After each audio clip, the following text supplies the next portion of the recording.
Forecast with Alana Brophy. Weather rates certified 11 years in a row. All right, let's head over for another look at the spring weather. Yeah, beautiful day today, Alana. We made it to the middle of the week and it was just gorgeous. But we know changes are right around the corner. It's spring. Can't count on it for too long. Clear skies out there, though, thanks to that high pressure gorgeous shot from West Valley as those temperatures climb today into the 60s. Heading into our Thursday, we get windier and warmer. Another storm knocking, and it is going to bring in those changes and the potential for some wet weather. That's much needed moisture, so we welcome it. Temperatures dipping below average. I'm going to show you for exactly how long, because we know the warmth is pretty nice. Live look at Cedar City. Southern Utah University showing clear skies down in the area, but we know this is one of the spots where we're going to get some gusty conditions ahead of this next system.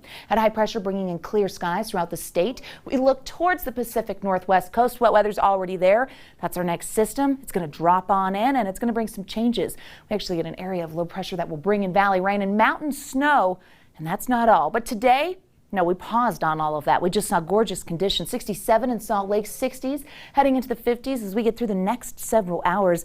Pleasant temperatures and a mild overnight expected. We're going to bottom out in the low 50s in Salt Lake, and it's that strong southerly flow that's already going to settle in, and it's ahead of this system. It's going to trek in, bring that wet weather, but it triggers those winds. It's going to be a repeat of Tuesday, folks, where we get very gusty conditions, and it will look hazy in spots because of the blowing dust. This new this afternoon. Wind advisory posted for the southwest desert. That does include Cedar City, Milford, all the way up through Delta. Beaver's also in this. We know that crosswinds could get pretty tough, gusts up to 55 miles per hour, and you're going to notice it by tomorrow morning. Advisory hits at 10 a.m., holds for the day. Now, these winds this time of year also bring that fire threat, increased fire danger in southern and eastern Utah, so much so Colorado River Basin on the Moab side, red flag warning goes up at 11 a.m. This means that any fire start would spread rapidly. We have to be so careful, and we're going to see a lot more of these as we get through the next several months. Dry conditions, which we've already seen, and fire danger should be top of mind. Mild into tonight. Tomorrow, the winds noticeable, getting gusty, moisture knocking, and by tomorrow night, northern Utah could start to see the impacts of this storm system.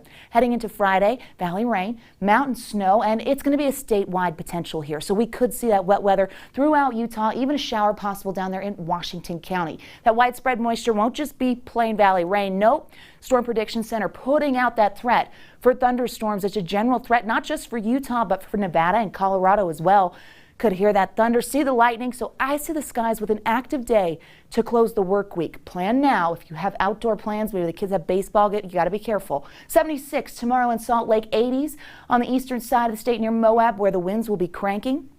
83 in St. George, 60s and 70s along the I-15 corridor, but the winds will carry in that warmer air tomorrow and bring us mild conditions. Showers for Friday, even in the desert. Yep, we could see some rain. Drier for the weekend. Wasatch Front showing that potential for this storm system to impact us for several days, with showers lingering into Saturday. Drier by Sunday, below average temperatures. Things change into next week, and we'll